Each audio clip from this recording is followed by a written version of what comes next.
नमस्कार साथियों, मेरे YouTube चैनल पे आप सभी का हार्दिक स्वागत है। आज का वीडियो मानव संपदा पर पेरोल कैसे भरें इसके संबंध में है।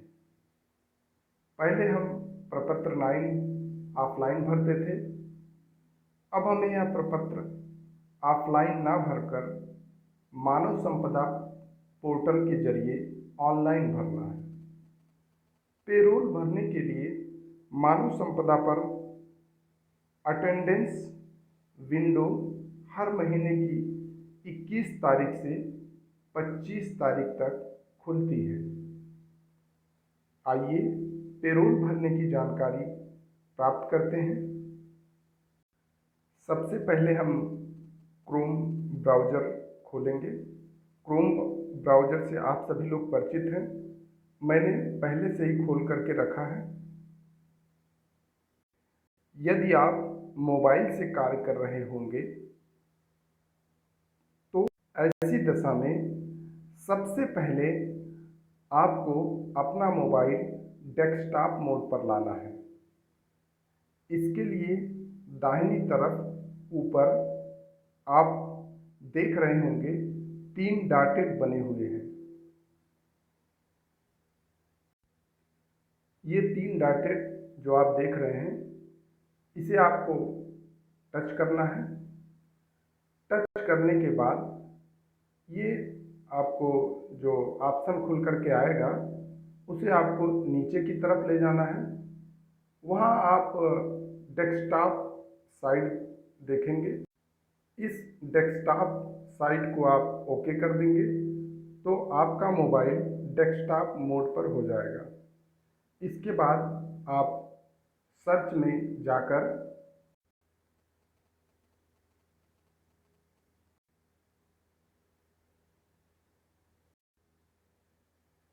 मानव संपदा टाइप करेंगे।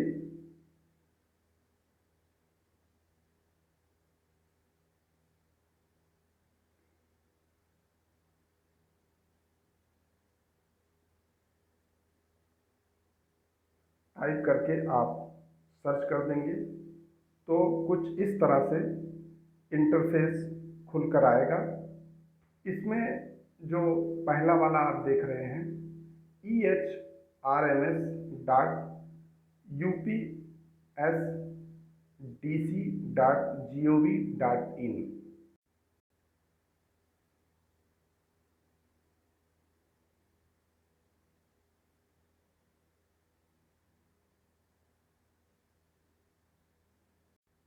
उसे हमें ओपन करना है।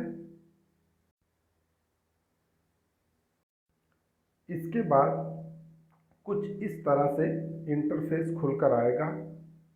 आप सभी लोग इससे परिचित हैं। ये आपका मानव संपदा पेज है।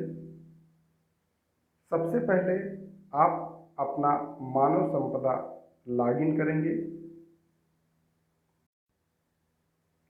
इसमें सबसे पहले यूजर डिपार्टमेंट में बेसिक एजुकेशन सेलेक्ट करना होता है। इसके बाद आप अपनी यूज़र आईडी डालेंगे। फिर आप अपना मानव संपदा आईडी का जो पासवर्ड है उसको आपको अंकित करना होगा और अंत में कैप्चा टेक्स्ट भरकर सबमिट करना होता है। प्रक्रिया पूर्ण करने के बाद कुछ इस तरह से इंटरफेस खुल करके सामने आएगा। मैंने सुरक्षा कारणों से अपना आईडी और पासवर्ड यहाँ दर्ज करके नहीं बताया। यह प्रोफाइल खुल गया है। अब आप देख रहे होंगे यहाँ पर आपको पेरोल नज़र आ रहा होगा। ये रहा पेरोल। इसे आपको ओके करना है। जब आप इसको ओके करेंगे तो 2 ऑप्शन आपको दिखाई पड़ेंगे, बेसिक एजुकेशन और सैलरी स्लिप। आपको बेसिक एजुकेशन पर टिक करना है। इसको आप जैसे ही टच करेंगे, टच करने के बाद आपको कुछ इस तरह से इंटरफेस दिखाई पड़ेगा। पहला है सैलरी स्लिप और दूसरा है अटेंडेंस।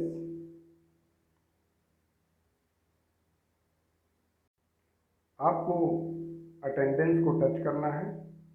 जैसे आप अटेंडेंस को टच करेंगे, आप देखेंगे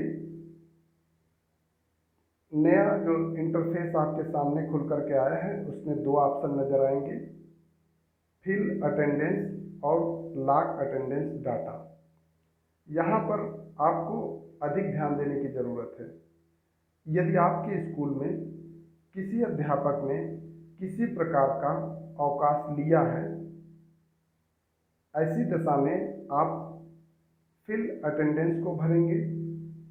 पहले आप फिल अटेंडेंस को ओके करेंगे और फिर उसमें दिए गए सभी ऑप्शन को भरकर आप लॉग अटेंडेंस पर जाकर लॉक करेंगे। यदि आपके विद्यालय में किसी अध्यापक ने कोई छुट्टी नहीं ली हो, ऐसी दशा में आप केवल लॉग अटेंडेंस पर जाकर सभी के पूरे महीने की 100% उपस्थिति को लॉक कर सकते हैं। मैं यहाँ फिर से क्लियर करना चाहूँगा, यदि आपके स्कूल में किसी अध्यापक ने, किसी स्टाफ ने कोई छुट्टी नहीं ली है, तो ऐसी दशा में आप लॉग अटेंडेंस डाटा को ओके करेंगे और उसे आप लॉक करेंगे। लेकिन यदि आपके स्कूल में किसी स्टाफ ने कोई छुट्टी ली है, कोई अवकाश लिया है, तो इसके लिए आपको फिल अटेंडेंस में जाना होगा। अवकाश से संबंधित सभी विवरण आपको उसमें भरने होंगे। उसके बाद आपको लॉक अटेंडेंस डाटा पर आना होगा, फिर आपको लॉक करना पड़ेगा। जैसे मेरे विद्यालय में इस महीने किसी भी अध्यापक ने कोई छुट्टी नहीं ली है, तो मैं लॉग अटेंडेंस डाटा पर जाऊंगा, इसको मैं ओके करूंगा। एक नया इंटरफेस खुल करके मेरे सामने आया। यहाँ पर देखिए ऊपर शो 10 लिखा हुआ है। एक पेज पर आपको 10 अध्यापक का विवरण दिखाई पड़ेगा।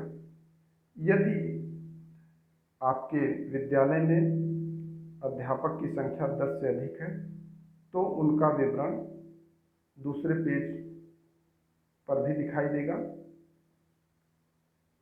यहाँ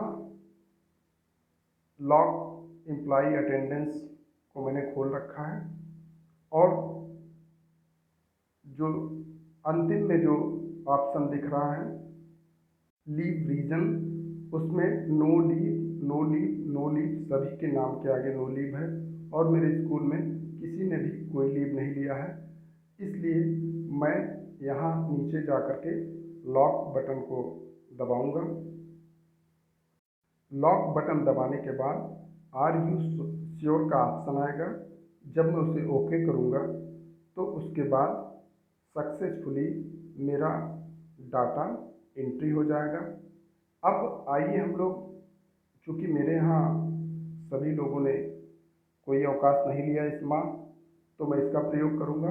अभी चूँकि मैं आपको डेमो दिखा रहा हूँ, यदि मैं इसको लॉक कर देता हूँ तो आगे की प्रक्रिया मैं आपको नहीं दिखा सकूँगा। तो आप जान लीजिए कि इसको लॉक करते ही आर यू श्योर का ऑप्शन आएगा, उसको ओके करने के बाद डाटा सक्सेसफुली एंट्री हो जाएगा।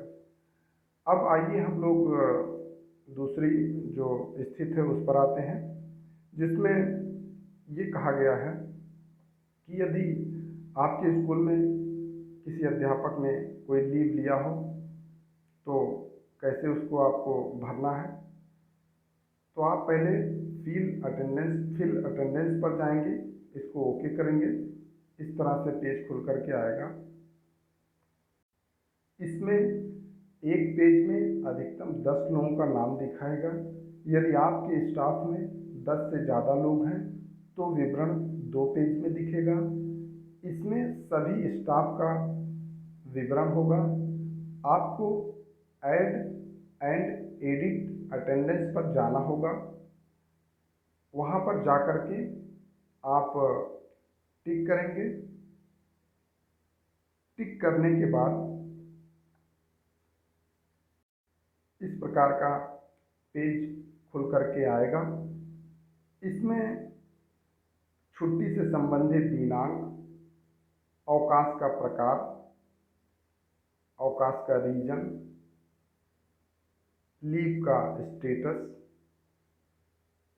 आपकी छुट्टी स्वीकृत हुई है कि नहीं हुई है, इसे भी भरना है।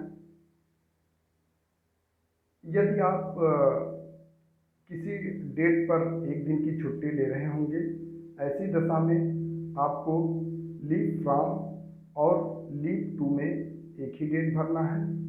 अगर आप 2 दिन की छुट्टी लगातार ले रहे हैं तो ऐसी दशा में अगले दिन की तारीख भरनी होगी। रिमार्क में अवकाश का प्रकार भरना होगा। यदि आप एक CL ले रहे हैं तो CL1 लिखेंगे। रिमार्क में जैसे यहाँ पर रिमार्क है, इसको मैं दिखा दे रहा हूँ आपको। इसके अलावा यहाँ आप देख सकते हैं लीव का स्टेटस। इसमें यदि आपकी छुट्टी स्वीकृत हुई है तो आप स्वीकृत वाले पे ऑप्शन पे आप टिक करेंगे, और यदि नहीं हुई है तो आप नहीं वाले पे टिक करेंगे। इस तरह से आप इस ऑप्शन को भरेंगे। पूरा भरने के बाद आप सबमिट का बटन दबाएंगे। यदि उसी अध्यापक ने इसी महीने में किसी और डेट पर किसी प्रकार का अवकाश लिया होगा, ऐसी दशा में ऐड एंड एडिट पर जाकर उसी प्रकार पुनः आप उसका अन्य अवकाश का विवरण भरेंगे और सबमिट करेंगे। जितना भी उसने अवकाश लिया है, यदि अन्य डेट पर लिया है तो आपको उतनी बार पेज पर जा कर के पूरा भरना है, उसके बाद सबमिट करना है। सबमिट करने के बाद आप बैक बटन से आप फिर से पीछे जाएंगे और फिर आप लॉग अटेंडेंस डाटा खोलेंगे। लॉग अटेंडेंस डाटा में आपको वो सभी विवरण दिखाई पड़ेंगे, वो सभी छुट्टियां दिखाई पड़ेंगी जो आपने इसके पहले फिल अटेंडेंस में आपने भरा था, वह यहाँ पर शो करेगा। इसे हम एक बार जांच लेंगे। जांचने के बाद लॉग को ओके करेंगे।